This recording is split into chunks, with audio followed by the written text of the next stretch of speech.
Turan-Tovuz yeni mövsümə hazırlaşır. Yay dönəmi bütün klublarda olduğu kimi bu komanda üçün də xüsusi həyəcanlı keçir. Bu gün məhz bu kluba həsr olunan podkastla qarşınızdayıq və Turan-Tovuzda yaşananlardan danışacağıq. Əslində bu aralar son günlər ciddi nələrsə yaşanmadığını nəzərə alaraq ümumi mövsümü daha çox dəyərləndirəcəyik. Hələlik transfer dönəmi nisbətən səssiz keçir. Komanda son olaraq bir neçə futbolçu ilə yolları ayırdığını açıqladı.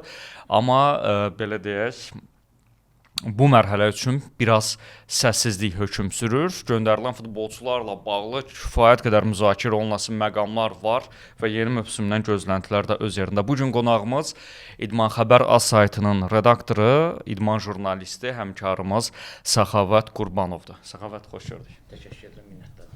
Biz təşəkkür edirik dəvətimizi qəbul etdiyin üçün. Mövsüm ərzində Turanı yaxından izləyirdim, Premyer Liqanı, o cümlədən də Turanı. Əvvəlcə ümumi baxaq, necə keçdi komanda üçün mövsüm, belə gözləyirdinmi bu gedişatı? Ümumilikdə təbii ki, Turan adına mövsümü uğurlu hesab etmək olar. Ən azından komanda gözlənilənlərin altında qalmadı və nəticələr, uğurlu nəticələr oldu. Bunun da məntiqi nəticəsi kimi Premyer Liqanın 4-cü pillədə başa vura bildi. Təbii ki, bu yetərli olmadı Avrokuboklara getmək üçün. Hər halda Sabahın kuboku qazanması Turanı Avrokuboklardan kənarda saxladı. Lakin ümumi belə götürəndə komandanın müəyyən enişli, yoxuşlu yolları oldu. Stabilliyin olmamağı nəticədə komandanın belə deyək, o 4-cü pillədən Avrokubok şansını ehtimallarını da azaltdı.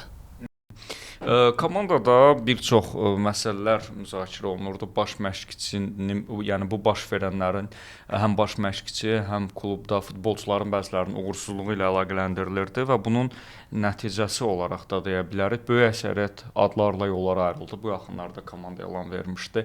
Bu ayrılıqlara münasibətin necə idi? Əslində bu ayrılıqlar yerində verilmiş qərarlar idi. Hər halda o baxımdan ki, Turan-Tovuzun belə deyək, heyəti geniş olsa da keyfiyyət digər Avrokuboklar oynayan komandalardan aşağı idi. Hər halda bunu biz mövsümün gedişində müxtəlif birinci dönəm olsun, ikinci dönəm olsun gördük. Ayrılıqlar normaldır və hətta bundan sonra da bir neçə ayrılığın olması gözlənilir. Lakin yenə də deyirəm, komandanın oyunçu keyfiyyətinin aşağı olması bugün komandanı Avrokuboklardan kənarda saxladı və yəqin ki, rəhbərlik də çox gözəl başa düşür ki, bu bir fasilə onlar üçün belə deyək, yaxşı bir imkan, yaxşı bir fürsətdir və bu fürsətdən də maksimum olaraq yararlanmalıdırlar və yeni mövsümə daha perspektiv, daha iddialı bir heyət qurmalıdırlar. Gedənlər olub və çox güman ki, yenə olacaq. Tək ki, gələnlər, gedənlər kimi olmasın ən azından.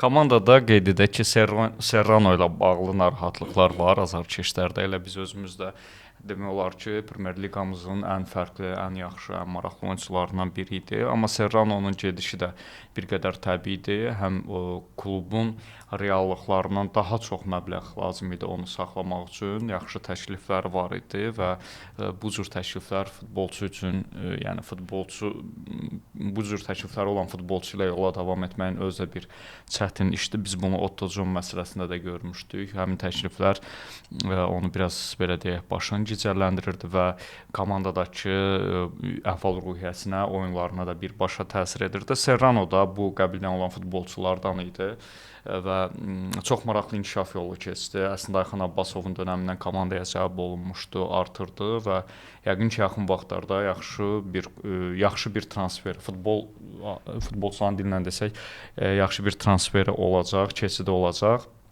Yəni bir çox azarkeşlər bu futbolçunun qalmasını istəyirdi. Amma bir daha qeyd edim, yaxşı təklif fonunda bunu etmək çox çətindir. Yaxşı təklifləri olan futbolçuya bu məsələyə münasibətin necədir? Ümumiyyətlə bu cür lider səviyyəli oyunçuların yerini doldurmaq çox çətindir Azərbaycan futbolunda. Təbii ki, çətindir, amma bunun kimi bir çox nümunələr var Azərbaycan çempionatında çıxış edən klublarda. O maaş balansının pozulmaması. Çünki hər komandanın öz strategiyası var. O strategiyadan kənara çıxa bilməzlər. O çıxılası təqdirdə klub daxili bir xaos yarana bilər və təbii ki, bunu da çox güman ki, klub rəhbərliyi də elə Berdiyevin özü də çox gözəl anlayır ki, mütləq şəkildə bu məsələlərdə biraz həssaslıq göstərmək lazımdır. Çox güman ki, Serranonun gedişi də siz dediniz ki, maaşla bağlıdır. İndi məndə onun təfərrüatları yoxdur, lakin bizdə olan informasiyaya görə o ciddidən də çox, Neftçidən də çox ciddi təklif almışdı. Təbii ki, belə təkliflər olacağı təqdirdə artıq oyunçu da öz maaşının qaldırılmasını istəyir. Ancaq klub rəhbərliyi bu məsələdə həssaslıq nümayiş etdirməsi və xüsusən də bu məsələlərə belə, yəni xüsusi diqqət ayırması çox vacibdir. Çünki komanda daxilində futbolçular arasındakı maaş balansı pozulacağı təqdirdə bu da mütləq şəkildə yeni mövsümdə nəticələrdə öz mənfi təsirini göstərə bilər. Hər halda misal üçün Qarabağın biz bilirik ki, büdcəsi kifayət qədər yaxşıdır, UEFA-dan yaxşı gəlirləri var. Lakin onlar da istəsələr Benziyanın istədiyi təkliflər əsasında saxlaya bilərdilər. Lakin saxlanmamaların səbəbi də məlum məsələdir. Daha çox maaş iddiası olması normaldır, futbolçudur, istəyir o daha çox qazansın. Ancaq yenə deyirəm, hər klubun, hər komandanın strategiyası var və o strategiyadan kənara çıxa bilməzlər. Əks halda xaotik bir durum yaranır. Razıyam. Serrano ilə bağlı maraqlısı budur ki, Neftçi ilə bağlı da iddialar var. Bir mövsüm əvvəl, bir müddət əvvəl deyək də, bu futbolçunun Neftçidə oynamaq böyük fürsət idi. Yəni hardan gəlib Turan Tovuzda necə, yəni müəyyən bir səviyyədən bu səviyyəyə yüksəlməsi çox böyük xoşbəxtlik idi. Amma son məlumatlarda bildirilirdi ki, yəni belə deyək, gəzən söz-söhbətlər bundan ibarət idi ki, Ərəbistan klublarından da təklifi var və bu onun üçün daha cəlbedicidir. İndi o Ərəbistandan gələn təkliflər də tamam başqa bir reallıqdır. Nəinki bizdə, dünya futbolunda ümumiyyətlə adam bəlkə də bundan sonra Neftçini də istəməyəcək, əgər realdırsa. Ümumiyyətlə böyük klublar da bu mövzudan əziyyət çəkir. Ən böyük istedadlarını belə saxlaya bilmirlər ərəblərdən gələn təkliflərə görə. Turan Tovuzda ən çox müzakirə olunan məsələlərdən biri baş məşqçisi ilə bağlı idi. Qurban Berdiyevlə bağlı pozitiv, neqativ məqamlar çoxdur. Bəlli reallıqlar var. Belə görünür ki, komanda ona inanır və onunla davam eləyəcək. Ehtiram Quliyev də klubun rəhbəri son açıqlamalarından birində bildirmişdi ki, onun mənə sözü var, Avrokubok sözü var və belə başa düşürük ki, həmin söz üçün davam eləyəcəklər onlar. Bu məşqçilikdən gözləntin necədir? Ümumiyyətlə münasibətin necədir? Əslində Berdiyevi müzakirəyə çıxartmaq bir absurd bir şeydir, amma ümumi götürdükdə biz yəni bu mövsüm bir şahidi olduq ki, yerli məşqçilərlə biz uğurları qazana bilərik.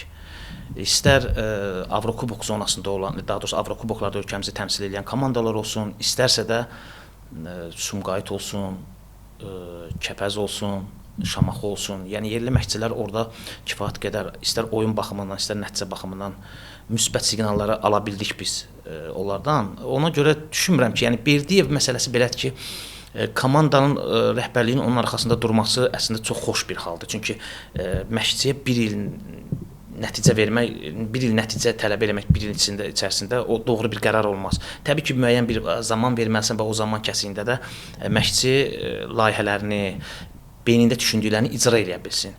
Bu baxımdan yanaşdıq məsələyə təbii ki, bir və bundan sonra daha bir 2 il zaman lazım olacaq ki, Berdiyevin istədikləri, düşündüklərini Tovuzda, Turanda icra edə bilsin. Lakin biraz yaxşı ona əl vermir. O baxımdan düşünürəm ki,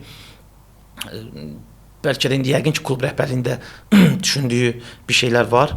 Berdiyev məsələsi mənim üçün belədir ki, yəni Berdiyevin təcrübəsi, onun işə yanaşması, peşəkarlığı bu ayrı bir söhbətin mövzusudur. Lakin bu gün komandanı bu şərtlər altında 4-cü pilləyə yüksəldə bildisə, bunun özü bir nəticədir. Bunu bir nəticəsizliyə bağlaya bilmərik.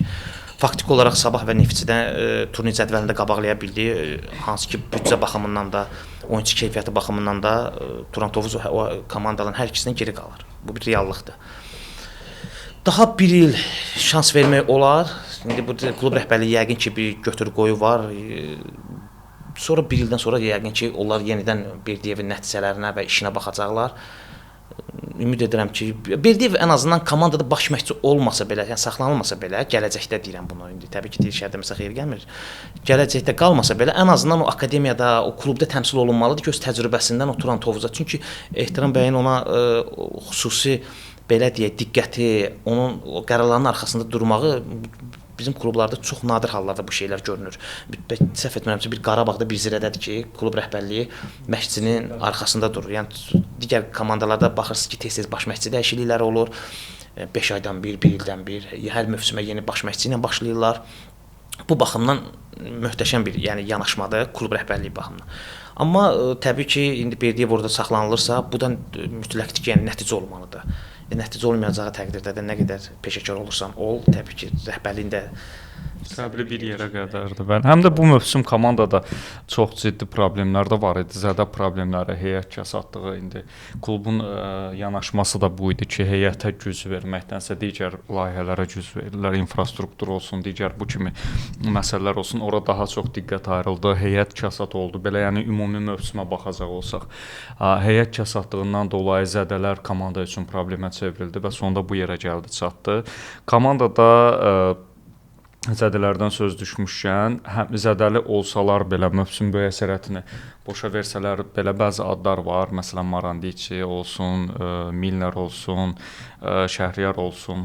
Bu adları saxlayırsan ki, indi görünən reallıq budur. Bu adlar qalacaq və yeni mövsümə həmin o adlardan, həmin o 4-5 futbolçudan yenidən Qurban Berdiyev istədiyi müdafiəni quracaq, hansı ki bu mövsümün əvvəlində çox böyük silaha çevrilmişdi bu komanda üçün və rəqiblər üçün problem idi. Yeni mövsümdən hansı futbolu gözləyirsən bu klubdan? Düzdür, transferlərin və veriləcək qərarların, bu məşqçilər korpusunun qərarlarının burada rolu böyükdür. Amma yenə də səncə komanda həmin o ənənəvi üslubuna sadiq qalmalıdırmı? Yəni müdafiədən başlayan oyun, maksimum standart vəziyyətlər və digər bu kimi epizodlarla qazanılan qələbələr, vurulan qollar. Əslində qarşıdakı günlərdə ediləcək transferlərlə Berdiyevin hansı belə deyək, taktika deməsək də, hansı oyun üslubuna üstünlük verəcəyini biz biləcəyik. Ən azından, amma birdən-birə də yəni oyun üslubunda dəyişmək olmaz komandada. Çünki onsuz da komanda köklü islahatlar olmadı. Müəyyən bir oyunçular getdi. Lakin yenə misal üçün adlarını sadaladığı futbolçular qalır. İndi bizdə olan informasiya görə Şəhriyarla bağlı bir orada qeyri-müəyyənlik davam edir. Bu bilinmir elə qalacaq, qalmayacaq. Çox güman ki, yəni qalma ehtimalı daha yüksəkdir. Amma mövsüm boyu, ötən mövsüm Turanın oyunu darıxdırıcı idi. Yəni bunu hamımız qəbul edirik. Amma nəticəyə hesablanmış bir oyun idi. Bu baxımdan da onlar 4 Qarabağla 4 vacib maçda 7 xal qazanmağı bacardılar, qazana bildilər. Yəni bu kifayət qədər ciddi bir nəticədir. Lakin oyun baxımından təbii ki, darıxdırıcı. Tovuzlu azarkeşlər belə bir oyun istəyirlərmi? Nəticə istəyirlərsə oyuna göz yummalıdırlar. Yox, o zaman oyun istəyirlərsə nəticəyə də tab gətirməyi bacarmalıdırlar. Çünki ikisi bir yerdə biraz çətin olur. Misal üçün bu günlər Qarabağın oynadığı bəlli bir futbol var. Biz Qarabağı hansısa bir mövsüm müdafiədən oynaya biləcəyini deyə bilmərik. Hansı ki, elə oyunlar olurdu ki, bir oyuna 3 qol, 5 qol, son başa çatan Avrokubok mövsümündə Qarabağ olduqca, yəni müdafiə xəttində ciddi boşluqlar oldu. Əslində istəsələr oyunu müdafiədən qura bilərdilər ki, o qədər top buraxmayaq. Lakin onun tam əksini gördük. Biz öz oyun üslublarına sadiq qaldılar. Tovuzlu azarkeşlərin burada tələbi və klub rəhbərliyində istəyi nədən ibarət? Təbii ki, klub rəhbərliyində nəticə istəyir. Azarkeşlərin də demək olar ki, böyük əksəriyyəti nəticə istəyir. Berdiyevin bəlli bir oyun üslubu var. Oyun üslubuna mən yenə düşünürəm ki, sadiq qalacaq. Təbii ki, ola bilər başa çatan mövsüm qədər olmasa da, təxminən aşağı-yuxarı biz yenə bu tip oyunlara şahidlik edəcəyik. Səxavət, bir idman jurnalisti kimi bizi Tovuz komandası, Tovuz camiəsinin böyük əksəriyyəti izləyir, belə deyək. Özümüz daim bu işin daha çox içindəyik, klublar, azarkeşlərlə ünsiyyətdəyik deyə məlumatlar verir. Amma istəyirəm bir kənardan bir idman jurnalisti kimi sənin də mövqeyini azarkeşlərlə bölüşəsən. Klub kənardan necə görünür baxanda? Ümumi model olaraq, yanaşma olaraq, camiə olaraq, görülən işlər olaraq. Əslində azarkeşlə klub arasında bir vəhdət var. O vəhdəti görməmək mümkün deyil. Mən burada bugün qonağam deyə demirəm, ümumi deyirəm. Mən bir kənardan baxan insan kimi deyirəm. Bugün pozitiv məqamlar çoxdur. Demək olar ki, neqativlər yəni çox azdır, amma pozitiv məqamlar çoxdur. Onların başında Kürdaxanda açılan təlim məşq bazası durur ki, mən sonuncu dəfə hansısa bir klubumuzun özünün öz təşəbbüsü ilə tikib sıfırdan ərsəyə gətirdiyi bir baza xatırlamıram, amma olmamış olmaz təbii ki, indi xatırlaya bilmirəm.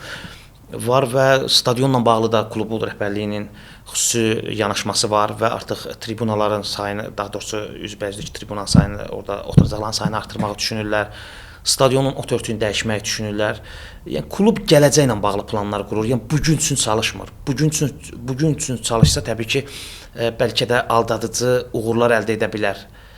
Gedər Avrokubokda bir mərhələ keçər, ikinci mərhələdə dayanıb yenidən qayıdacaq. Lakin komandanın layihələri olmağı, bəlli strategiya planına uyğun addım atması, öz strategiya planlarına sadiq qalmaları gələcəkdə klubun mütləq şəkildə klubda uğurun olacağı deməkdir. Yəni mümkün deyil ki, bu qədər işin fonunda hər hansı bir uğursuzluq olsun. Bunun mükafatını gec-tez Turan azarkeşlərdə, Turan rəhbərlikdə mütləq şəkildə görəcək. Və onun da faydalarını da hətta biz də artıq indidən görməyə başlayırıq da aşağı-yuxarı yəni demək olar ki. Elə ilkin əlamətlər də görünür də. Məsələn, klubun bir klub halına gəlməsi, orada heyətin, işçilərin, akademiya məşqçilər hamısının müəyyən bir təminatları, müəyyən bir bütün belə deyək ki, bütün cəbhələrdə bir pozitivliyin əldə olunması da artıq bir uğurdur. Hətta mən bu yaxınlarda akademiya məşqçilərindən, gənc məşqçilərindən biri ilə danışırdım. Onlar çox maraqlı. İndi yaxın vaxtlarda podkastlarımızda da bununla bağlı geniş bir yəqin ki, podkast eləyərik. Seleksiyalar aparırlar, işlər görürlər və o bildirdi ki, artıq regionda olan istedadlı uşaqların çoxu yavaş-yavaş bura axın eləyir və seçim imkanlarımız yaxşıdır. Və bəlkə ola bilər akademiya olaraq belə səs-küylü hansısa böyük layihələr görünmür, amma məsələn məşqçilər də əminliklə deyir ki, artıq biz onun əlamətlərini seyirik ki, buradan yaxşı istedadlı uşaqlar çıxacaq. Artıq bunun belə deyək təməli qoyulub. Futbol tərəfindən son olaraq yeni mövsümü düşünür hər kəs indi və yeni mövsüm öncəsi yeni mövsümün Premyer Liqa mənzərəsi və bunun fonunda Turan Tovuzu istəyirəm soruşum səndən. Bir çox versiyalar belədir ki, Sabah və Neftçi də iddialı qayıdacaq, əzəmətini bərpa eləyəcək. Hansı ki, bu mövsüm tam onlar da tam gücü ilə çıxış etmədi. Bunların fonunda Turan Tovuz üçün ümumi çempionatın mənzərəsi necə olacaq? Çətin olmayacaq ki? Çox çətin olacaq. Ən azından o baxımdan ki, bizi bu mövsüm Avrokuboklarda təmsil edən Araz Naxçıvanla Sabah daha da güclənəcək ki, mərhələ adlaya bilsinlər. Bu həm yeni mövsümə hazırlıq kimi dəyərləndirmək olar, həm də Avrokuboklarda uğurlu bir qrafik çiza bilsinlər deyə. Demək ki, buradan bir-iki komanda güclənir. Zira zaten bəlli bir oyun planı, oyun strategiyası var. Onlarda da hər şey qaydasında kimi görünür. Qarabağ həmişə, yəni bilirsiniz, son illərin çempionudur. Avtomatik olaraq nəzərə alaq ki, Avrokuboka getməyən bir Neftçi, bir Turan Tovuz qalır ideallar arasında. Neftçi də artıq ciddi transfer çalışmalarına başlayıb və qeyri-rəsmi, rəsmi hələ açıqlanmasa da qeyri-rəsmi Igor Ribeironun da artıq Neftçi ilə anlaşdığı və artıq ona yaxın futbolçunun, hətta onun üzərində futbolçunun da komandadan ayrıldığını nəzərə alsaq çox ciddi transferlər edəcəklər. Bu baxımdan Turan üçün çox çətin olacaq. Mənim üçün əslində Turanın Avrokuboklara qatırmaq imkanları 2024-2025 mövsümündə daha real görünürdü. Lakin təbii ki, bu o anlama gəlmir ki, komanda 2025-2026 mövsümündə artıq hər şeylə başlayacaq. Xeyr, təbii ki, indi Turan Tovuzun edəcəyi transferlər çox maraqlıdır. Çünki heyət genişlənəcəyi təqdirdə, baxın, özünüz də qeyd edəcəksiniz, Marandici zədələndikdən sonra o mövqedə oynamağa futbolçu tapılmadı. Axırda Fərid Yusiflin səhv etmirəmsə İsmail Zülfüqarını orada oynatdı ki, o da o effekti ala bilmədi. Neçə hər epizodda demək olar ki, onun narazılığını ifadə edirdi. Yəni bu baxımdan heyət kasad olmalı deyil, geniş olmalıdır, keyfiyyətli oyunçular alınmalıdır. Təbii ki, Tovuzda da ot örtüyü dəyişəcək, orada da təbii ot örtüyü olacaq. Bu elə sizin vasitə ilə də onu bildirim ki, Ehtiram müəllim də müsahibələrin birində demişdi ki, bizə AFFA dəstək olmalıdır. AFFA 3 milyona yaxın strategiya planı yazdırır. Zəhmət çəksinlər bu məsələdə investora kömək eləsinlər. Hər hansı bir futbolun inkişafını istəyiriksə, həqiqətən də istəyirik kimi görünür.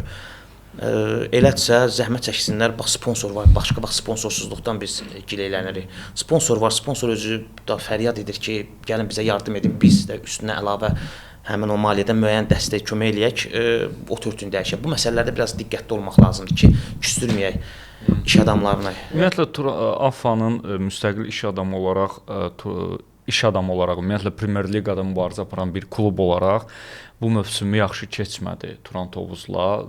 Zaman-zaman müəyyən belə deyək, atışmalar gördük, zaman-zaman müəyyən qərarlar gördük. Məsələn, məşhur o hadisə komandanın bəyanatı ilə bağlı xəbərdarlıq və 20.000 manat səhv etmirəmsə cərimə var idi ki, çox böyük belə katastrofik bir hadisə idi deyə bilərik. Ümumiyyətlə bu məsələyə də elə buradan danışırıq. bu məsələyə də münasibət bildirməyini istəyəcəm. Ümumiyyətlə bu və bu tipli klublar, indi hələlik bu tipli klub da azdır. AFFA münasibətini bəyənirsənmi? Təbii ki, AFFA-nın münasibəti deyərkən biz misal üçün Turanın bəzi oyunlarında hakim haqsızlıqlarla üzləşdiyini, hansı ki bir dönəm oldu ki, ardıcıl hakim səhvləri oldu ki, Turan həmin oyunlarda xal itirdi. Bu gün biz soruşsaq ki, Araz Naxçıvan Turanı hansı neçə xalla qabaqladı turnir cədvəlində, baxacağıq 3 xal. Demək ki, hər hansı bir oyunda o ciddi nəticəyə təsir edən səhvlər olmasaydı, Turan Tovuz bu gün Avrokubok zonasındaydı və digər kubokun nəticəsinə asılı olmayaraq şəhərini də ölkəsində Avrokuboklarda təmsil edəcəkdi. İndi fərd olaraq bölməyək Turan Tovuz AFFA-nın yanaşması məsələsinə. Ən azından mən bir misal çəkdim ki, AFFA-nın yanaşması ən azı iş adamının yenə də deyirəm, bir müraciəti var idi media vasitəsilə. Təbii ki, bunu indi özləri ilə də söhbət əsnasında deməmiş olmaz Ehtiram bəy. Müraciət elədi ot örtüyünün dəyişdirilməsi. Bu ölkə futboluna bir faydadır. Hər halda ot örtüyünün dəyişdirilməsi sabah bir gün hər hansı bir milli komandamızın indi standartlara bilməm Turan Tovuz nə dərəcədə cavab verir şəhər stadionu. Ən azından ot örtüyünün təlim məşqini sala bilər. Ən azından hər hansı bir siz dediyiniz kimi məşq, təlim məşq toplanışlarından birini ora sala bilər. Oyunlar da ola bilər. Sala bilərlər ora. Ən az bu iş adamıdır. Sizə müraciət edir. Siz buna dəstək göstərsəz, itirəcəksiniz. Təbii ki, bu məbləğdir, puldur falan. Necə olur Qəbələnin akademiyasının saxlanmasına, stadionun saxlanmasına təxminən səhv etmirəmsə 500 min manata yaxın, yoxsa 600 min manat. Rəqəm yadımda deyil. Orada bir yanlışlıq edə bilərəm. Vəsait ayrıla bilir, lakin Turan Tovuzun ot örtüyünün dəyişdirilməsinə bu böyük bir qlobal bir problemə çevrilir. Yəni klublar arasında belə deyək də ayrı seçkilik salmaq lazım deyil. Yəni bu məsələ Turan Tovuz yox, digər bir klublarda olsun, fərqi yoxdur. Ona görə bu mövsüm Turan Tovuz üçün bəzi maçlarda haqsızlıqlar hakim tərəfindən olsun, AFFA-nın yanaşma məsələsində olsun, amma yeni mövsümdə ümid eləyək ki, bu tip neqativ hadisələr baş verməz və çünki bu tip neqativ hadisələr komandanın daxilinə də sıçrayır və nəticədə bu oyun nəticələrində də, idman nəticələrində də öz təsirini göstərməmiş olunur. Təşəkkür edirəm Səxavət, dəvətimizi qəbul etdiyin üçün. Biz Turan Tovuzdan danışırdıq. Yay dönəmində mütəmadi podkastlarla, Turan Tovuza həsr olunan podkastlarla qarşınızda olacaq. Komandanın transferləri, yeniliklər və digər bu kimi məqamları daha sıx, daha detallı məlumatlarla sizə təqdim etməyə çalışacağıq. Diqqətiniz bizdə olsun, kanallarımızı izləyin. Azər İsmail YouTube kanalı və digər platformalarda bu adla fəaliyyət göstəririk. Hələlik.